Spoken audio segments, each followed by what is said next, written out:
कुलधरा, जहां एक रात में पूरा गांव वीरान हो गया।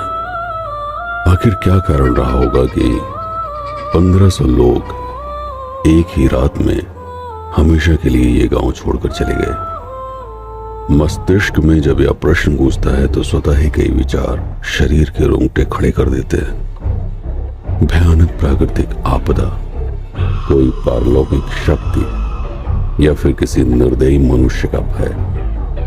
इतिहास के पन्नों को पलटने के बावजूद प्रमाणित रूप से किसी भी जानकारी की पुष्टि नहीं हो पाती। इस वीडियो को बनाने का उद्देश्य उन सभी संभावनाओं पर विचार करना है जो यहाँ पर रहने वाले स्थानीय लोगों, इतिहासकारों, लेखकों एवं तर्कशास्त्रियों के द्वारा आकलन किया गया है। पहली संभावना, सूखा। राजस्थान के जैसलमेर रेलवे स्टेशन से राष्ट्रीय राजमार्ग 11 पर लगभग 20 किलोमीटर दूर एक गांव है, कुलधरा। इतिहासकारों के अनुसार 13वीं शताब्दी में राजस्थान के पाली नामक स्थान से विस्थापित हुए कुछ ब्राह्मण, जिन्हें बाद में पालीवाल ब्राह्मण के नाम से जाना गया, द्वारा बसाया गया था। इस भीषण रेगिस्तान में जहां अचानक ही रेतीले तूफान उठा करते थे, रहने का कारण मात्र एक था, काकनी नदी। सूखे एवं रेगिस्तान में सबसे अधिक मूल्यवान पदार्थ है पानी। जहां पानी वहां कृषि, और जहां कृषि वहां पर जीवन की उत्तम संभावना। किंतु रेगिस्तान से बहने वाली नदियों का एक विचित्र स्वभाव होता है। जैसे ही वातावरण का तापमान बढ़ता और आसमान पर काले बादल दूर दूर तक नजर नहीं आते, वैसे ही रेत के ऊपर ठहरा हुआ पानी कुछ भाप बनकर और कुछ रेत के कणों द्वारा अवशोषित कर लिया जाता। ऐसी स्थिति में स्वयं को जीवित रखने के लिए अंतिम व्यवस्था है जल संरक्षण, जिसके लिए निर्माण किया जाता है पोखर एवं गहरे कुओं का।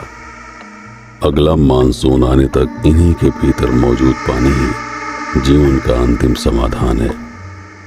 किंतु 700 सालों में क्या ऐसा सूखा पहली बार पड़ा, जिसके कारण लगभग 500 परिवारों को एक ही रात में किसी अज्ञात ठिकाने के लिए विस्थापित होना पड़ा।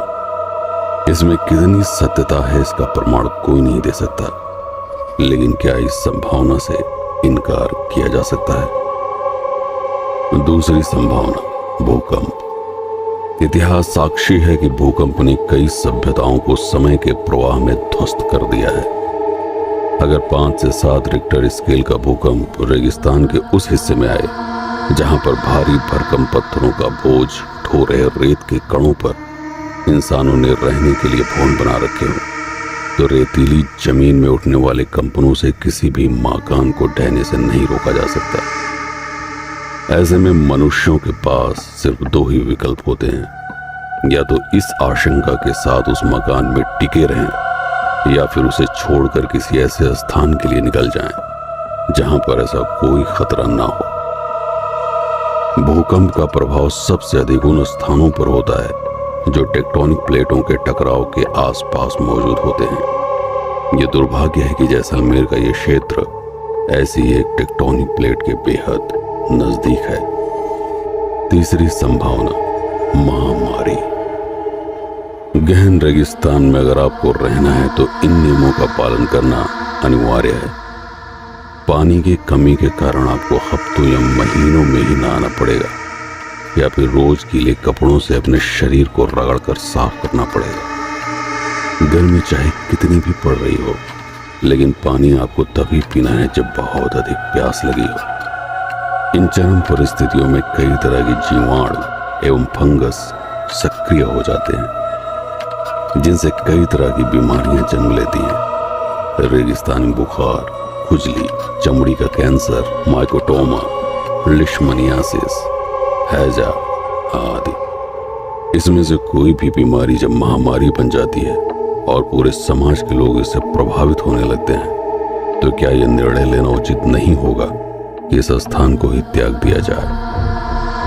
चौथी संभावना, पारलौकिक शक्ति। जिस तरह से मनुष्य ने ईश्वर को नहीं देखा, फिर भी उसके अस्तित्व को स्वीकार किया जाता है, उसी तरह ईश्वर का विपरीत रूप एक नकारात्मक ऊर्जा, जिसे देखा तो नहीं जा सकता लेकिन आभास अवश्य किया जा सकता है। हर उस स्थान पर नकारात्मक ऊर्जा का प्रभाव माना जाता है जहां प्रकृति स्वयं किसी सजीव के निर्माण का विरोध करे। संभव है कि 700 सालों से लगातार जमीन पर खेती करने से उसकी उर्वरक क्षमता कम हो गई हो। यदि पोषक तत्वों की कमी होगी तो महिलाओं में गर्भ धारण करने की क्षमता और शिशु के जन्म लेने के समय उसके जीवित रहने की संभावना भी घटती जाएगी। संभव है कि गांव में बड़े पैमाने पर महिलाओं में बांझपन एवं गर्भपात की घटनाएं देखी गई हों। प्राचीन काल में ऐसी घटनाओं को कुल देवता या कुल देवी के नाराज होने से जोड़कर देखा जाता था, जिसका समाधान पशु या मानव बलि देकर कुल देवता को प्रसन्न करना या फिर उस स्थान को अभिशप्त मानते हुए सदैव के लिए उसका परित्याग कर देना ही उचित माना जाता था। पांचवी संभावना, किसी मनुष्य का भय। 1899 में प्रकाशित पुस्तक तवारीख जैसलमेर के अनुसार पाली नामक स्थान को छोड़ने के बाद कुलधरा को जिस ब्राह्मण ने बसाया उसका नाम था कधान। इसी वंश के लोग हमेशा इस गांव में मुखिया के रूप में चुने जाते रहे। 700 सालों से प्रचलित इस प्रथा में तब तक कोई व्यवधान नहीं आया जब तक इस वंश में पहली बार एक सुंदर स्त्री का जन्म हुआ, जिसे मुखिया के रूप में चुने जाने पर विवाद उठा।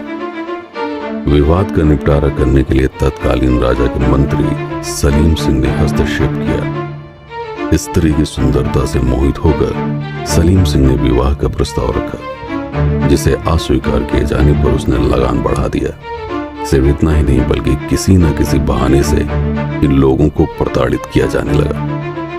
आसपास रहने वाले ग्रामीण लोग ऐसा मानते हैं कि इसी कारण विवश होकर सभी पालीवाल ब्राह्मणों ने गांव को छोड़ देने का निर्णय लिया।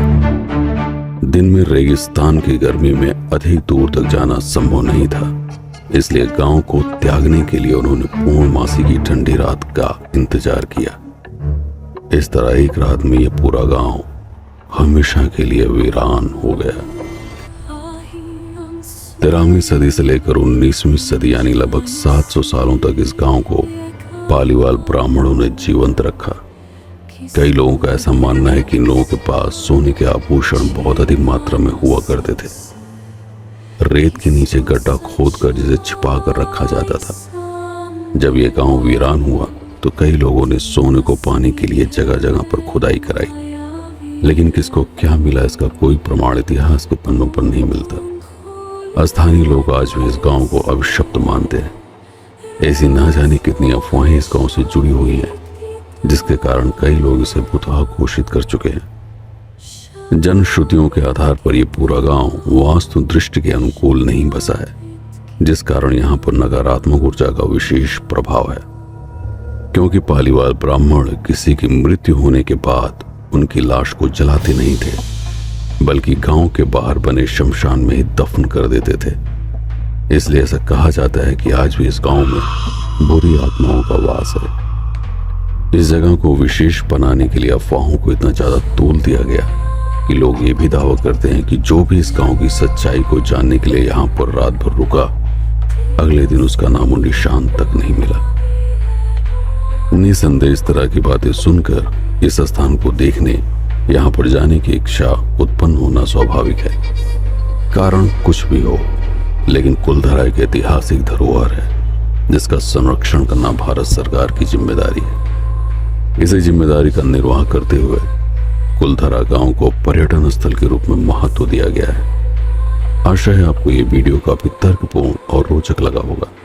अगर आप चाहते हैं कि इस तरह के विषयों पर मैं वीडियोस बनाता रहूं, तो नीचे कमेंट में ऐसे किसी स्थान के बारे में अवश्य लिखें। मैं पूरी कोशिश करूंगा कि उस जगह के बारे में शोध करके जो भी तर्क संगत तथ्य मिलेंगे उन्हें वीडियो के माध्यम से रोचक बनाते हुए आपके लिए प्रकाशित करूं।